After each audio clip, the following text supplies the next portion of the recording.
You are now in the Black Box. Whoa. With Spider Loke, Most Easty, a.k.a. BJ Keyway, and the Google Gang. Let's go! Snake with Net Hustle. Big shout out to my nigga SPI, Spider Loke. You know I'm in the Black Box. Had to come through, tap in, show love one time. Yeah, y'all make sure y'all subscribe. Stay tuned. All that. Jeter, gratitude is the attitude. The show is a blessing. To be back in the Black Box as we blow a succession, the constant, continuous, consistent content creation campaign continues. Those are the 7 C's, and that's what we sell around here.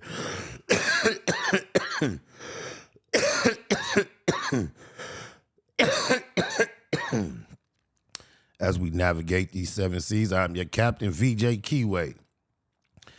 This has a deceptive title.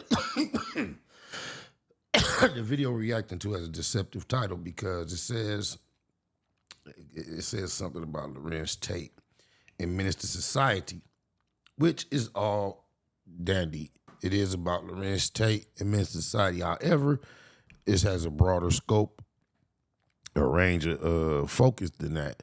It also, I think it has 14 interesting facts about the movie Menace to Society that we may have not been aware of. I wasn't aware of a lot of them.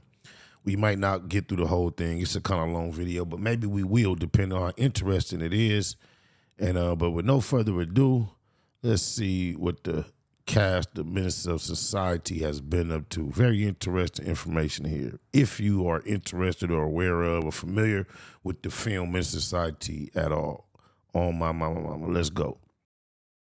Y'all remember that iconic 1993 flick, Menace to Society? I bought the beer and I accidentally dropped it. You bought the bottle of beer at 11:15. That teen crime drama had everyone talking, with reviews going both ways. But here's the kicker. It was directed by the genius Hughes brothers. Yeah, the same ones who brought us Dead Presidents and What?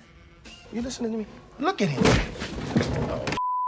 in the Book of Eli. Out of the ground we were taken, and to the dust we shall return.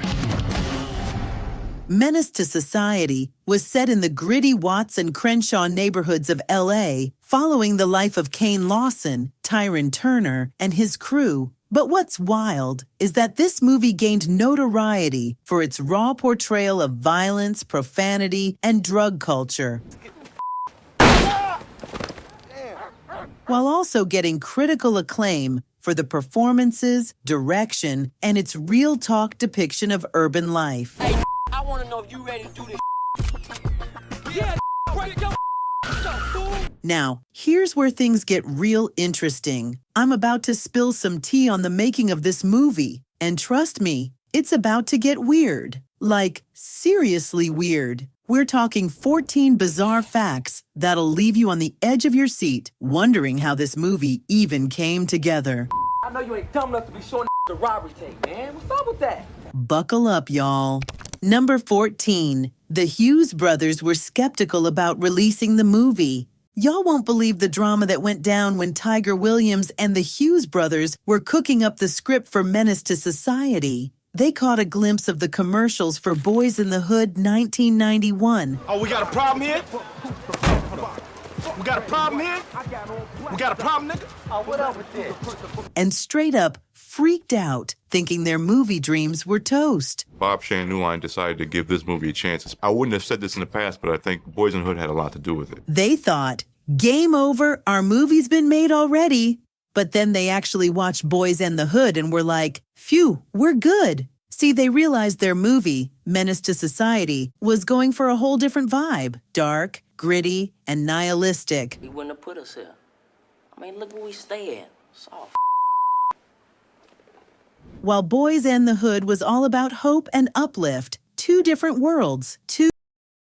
Nah, Boys in the Hood wasn't all about hope and uplift. Only one person ended up good in Boys in the Hood, and that was Trey.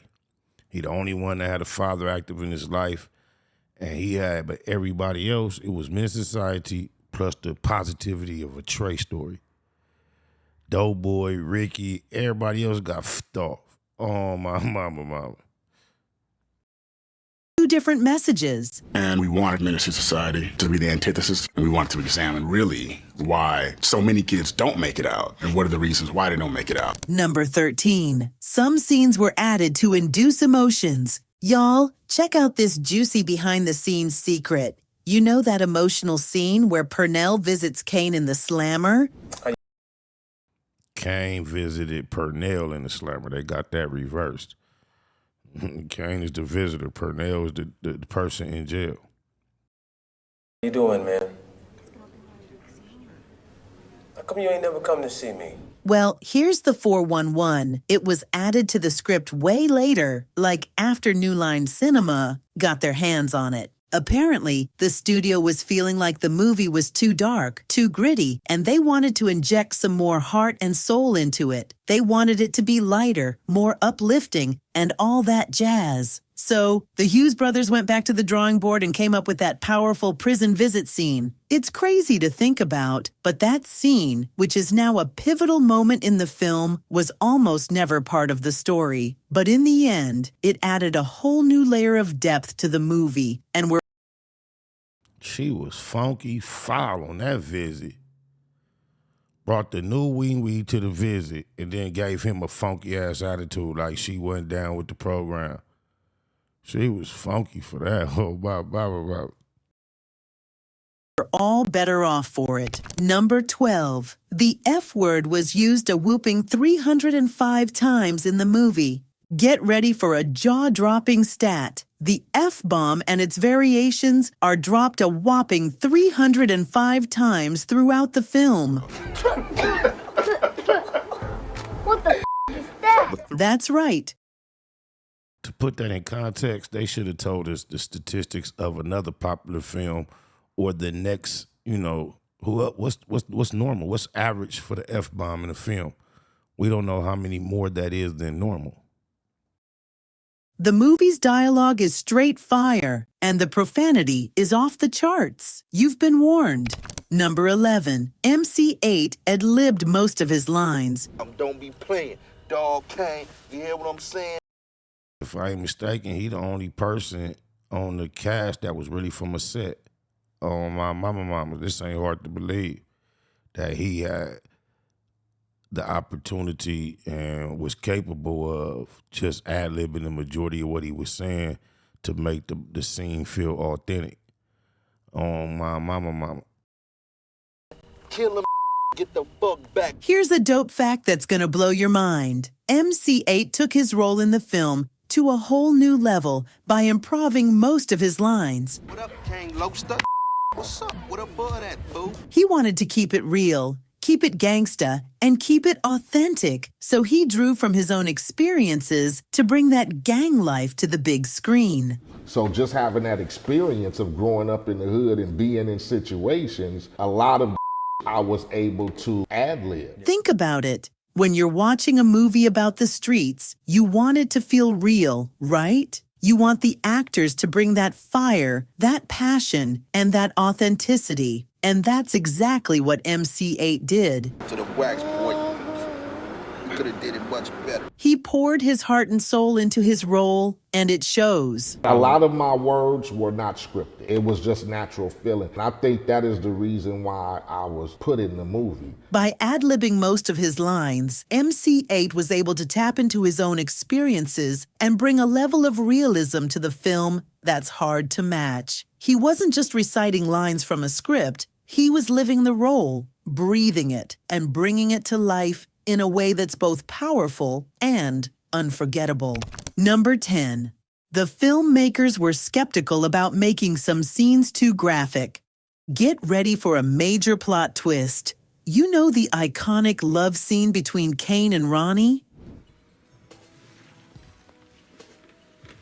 Hey, that's not cool. Well, it almost didn't go down like that. In the original cut of the movie, they just shared a kiss and then it just cut away. But when audiences saw it at test screenings, they were like, nah, that's not enough. They booed, and the filmmakers were like, okay, let's give them what they want. So they went back and shot a whole love scene during reshoots. But here's the thing. The Hughes brothers were low-key embarrassed about filming a sex scene. They didn't want to get too graphic, so they shot it in a way that made him feel comfortable. Talk about keeping it classy. Number 9. The character who played O-Dog was initially rejected for the movie. Y'all, let me spill the tea. Lorenz, the dude who killed it as O-Dog, wasn't exactly the producer's first choice. He didn't quite fit the mold. Know what I'm saying? Big, black, buff guy, got lacerations in his face and ashy knuckles, and he's gonna play O-Dog. And so we were interviewing a lot of people for O-Dog, and we couldn't find him. He'd already gotten the boot, but then they brought him back for another shot. And finally we told our casting director to bring in the tape of the rejects. And the first reject was this kid came in. And man, he crushed it. Turns out, Lorenz might have had that squeaky clean Disney vibe going on. I had this sort of Disney look, you know, this really fresh, young kid look. But deep down, he's a Chicago boy through and through. Now that I know how the Chicago cats really are, everything that played out over the last, 30 years, that makes so much sense. The fact that it seems like they activity was a lot similar to ours, buck wild, and he had that hair. The hair wasn't really LA style.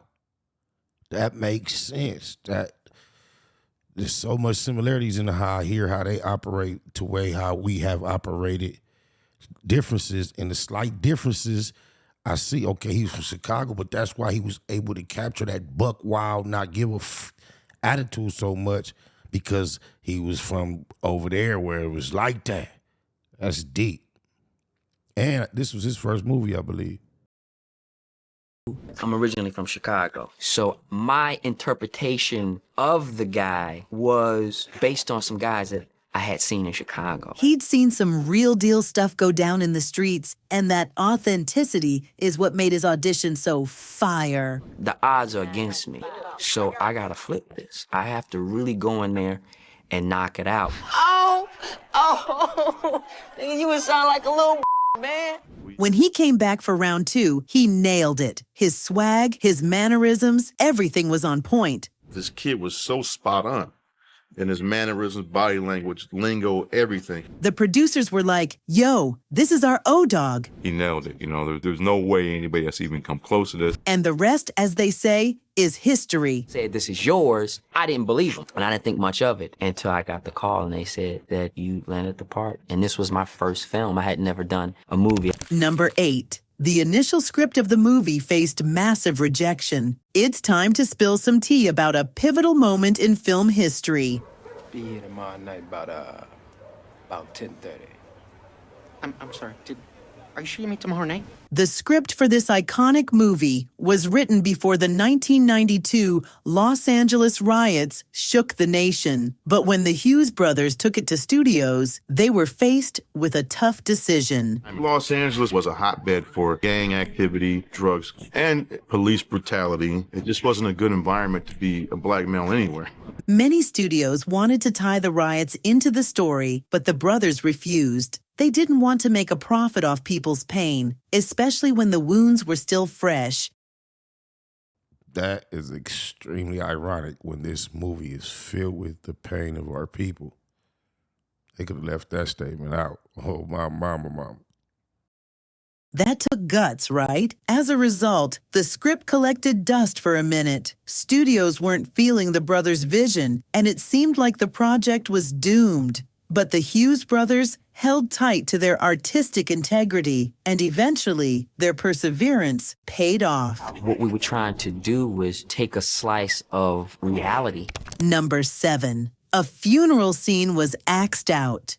You know what's wild? Turner's cousin getting killed in the movie was supposed to be a major plot point, and the producers had a whole funeral scene planned out. Well, we had a funeral for my cousin, and everybody crying and all kind of stuff. I think that they felt like it was an overkill. We're talking tears, wails, the whole nine, with the casket front and center. But at the last minute, the producers were like, nah, this is too much. They decided to axe the whole funeral scene and just move on. Talk about a major plot twist. Really need to go to the funeral and show him in the casket and all that kind of stuff. It was overkill. You seen him get his brain blowed out right there in the car. That's enough. Move on. You feel me? Like.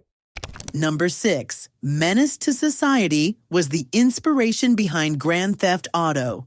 Yo, talk about a major connection. Clifton Powell, MC8, and the legendary Samuel L. Jackson all played roles in Menace to Society. But what's even more dope is that they later brought the heat as major villains in the iconic video game Grand Theft Auto San Andreas, which dropped in 2004. You're too skinny, CJ. You need to pack on some muscle. If I wanted nagging, I'd buy a clockwork wife. Just looking out for you, homie.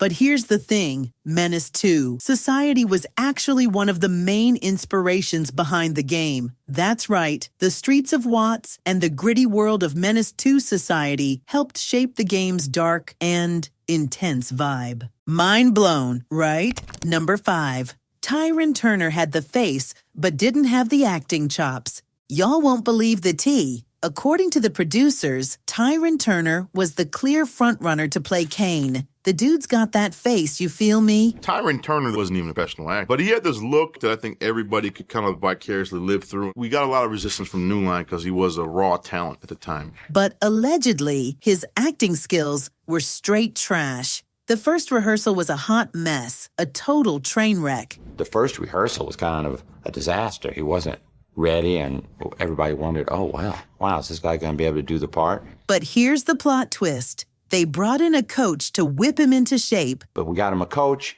and by the time we were shooting, he was game. You hold it like this and pull a trigger. Talk about a comeback kid. Number 4, the movie almost gave a complete process on how to make crack. Y'all, gather round. I got a juicy secret that's about to blow your mind. So you know that intense scene in Menace 2 Society where Kane's whipping up some crack? Well, here's the tea. The studio made the Hughes brothers tone it down. Apparently, the original scene was way too real, too authentic. It was like a step-by-step cookbook on how to make crack was like, we can't have that. So, they made the brothers edit it down. Wild, right? Number Oh, my mama, I'm going to leave it at that. If you want to go see the rest of it, Lorenz Tate leaks Menace to Society Dark Secrets. Nobody saw this coming. That's the title. I don't have the channel. I'm sorry for not having your channel, but that's the title. I ain't going to even show his whole countdown if you want to see the rest. And the reason is crazy. I didn't realize that song was finna play, right? But I got a song loaded up to play from back in the day, throwback. That's a remake of that beat. So I say, might as well let it off right here. I appreciate y'all pulling up. When I first get up out of here, it's going to take a song.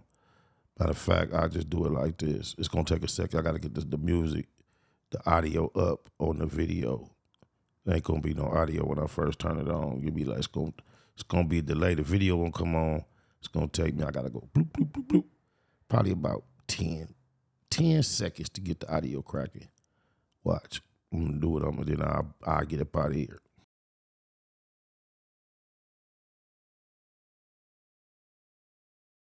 It was once said about a young motherfucker. You better run, he got a gun, motherfucker. And that young motherfucker was me. I'm a G, what it take for motherfuckers to see? Here's a little something about a nigga like me. Never should have been let out the penitentiary. Bottom line, I like to say that I'm a crazy motherfucker from around the way. I walk in the booth, still don't put the weed out. I might be the motherfucker that you read about, taking a life or two, just like a sniper do. You don't like how I'm riding? Well, fuck you, Baymax the gang, and I'm in it. Payback will fuck you up in a minute with a right, left, toothless. T-Bo will peel your cap, leave you roofless. Let the Alpines play. Love the NWA from back in the day. I tell a bitch, hell no, I won't wife you. I don't give a fuck. You got two just like you. Baymax, that's what they yelling. Lost my sanity, they can't handle me. Baymax, that's what they yelling. I'm all about a salary, that's my reality. I'm a certified gangster, bonafide killer, official real nigga, and I'm known to ride with her. 44 mag, that's a bonafide fit. Not trying to brag, but your hag want me to slide with her. Amazing slide in her, but I'm cool on the stank box. Rather get head by the pool in a tank top. Or grind out the dank spotters, Baymax, homie. Disrespect that, I'm jumping out the gray lack lonely. With tray straps on me, cock hater, get ready to lose your noodles like you dropped a hot plate of spaghetti. I regulate on the petty, whether it's the internet or in the set. Flow stay hungry like it ain't had dinner yet. Payback, been a vet, read my scores. Gunshots to knife wounds, the streets need my board. Talk shit and got the mouth like a West Coast fit. When in the South or the East, I got the West Coast with me. Baymax, Baymax, that's what they yelling. Lost my sanity, they can't handle me. Baymax, Baymax, that's what they yelling. I'm all about a salary, that's my reality. Yeah, word on the street sees I'm hard with it. I'm a star with it, you feel me? The Black Bill Maher with it. I'm under par with it. Yeah, I'm an eagle or something. Soul glow like I'm regal or something. I'm just Bo, I don't need you for nothing, unless I need you for nothing. And if you feel me, then you know that I'm coming. Yeah, so you can keep it grooving, or you can keep it cracking, but you can keep it moving, cause Bo gon' be what's happening. And fuck a swagger, nigga. I got style, I'm fresh and I ain't pressed my dress shirts in a while. Give me a blunt, if it's chronic, I'll blow it. If not, into the crowd, I throw it. This ain't that pow pow, this ain't that bang bang. This is Baymax, nigga, it ain't the same thing. This ain't that pow pow, this ain't that bang bang. This is Baymax, nigga, it ain't the same thing. Good net hustle. Big shout out to my nigga SPI, Spotter Low. You know I'm in the black box, had to come through, tap in, show love one time. Yeah, y'all make sure y'all subscribe. Stay tuned, all that. It's the homie cook-up boss, goddammit, Cub Low. And y'all tuning in to the Wake and Bake Show with goddammit the homeboy Spider Low. Here with SPI, the realest nigga in LA. Spider this bitch! My nigga is Spider Low. Spider Low, nigga. Spider Low. It's Spider Low. Spider Low. Spider Low. Spider Low. Spider Low, that's my nigga. Spider Low. Spider Low. Shout out to SPI, that motherfucking nigga. Spider Low, Wake and Bake. Better keep it Google, nigga. Loke is in LA somewhere doing what he's doing. In the words of Spider Loke on my mama's mama. Spider Loke's gear. This is Baymax. Nightblood, C-Mac, shout out my Loke, Spider Loke, cuz. Nightblood, on hood. It's a beautiful world. You fight me? Fight, Craig.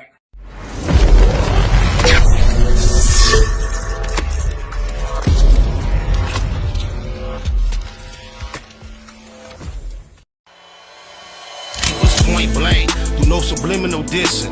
When I listen, I can tell you never been on no mission. Sticking to the script, don't care if I offend you. Neighborhood crib, the marathon I overlook my competition, never seeing him. I done trained my mind that I'm going. You could tell by how I walk, talk, I'm a boss. A east side millionaire, homie, what you thought? My life is a movie. They can't get close to me. They mad cause they can't be. I'm everything that they wanna be, yeah. You are now in the black box. Whoa! With Spider Loke, Most Easty, aka BJ Keyway, and the Google Gang. Let's go!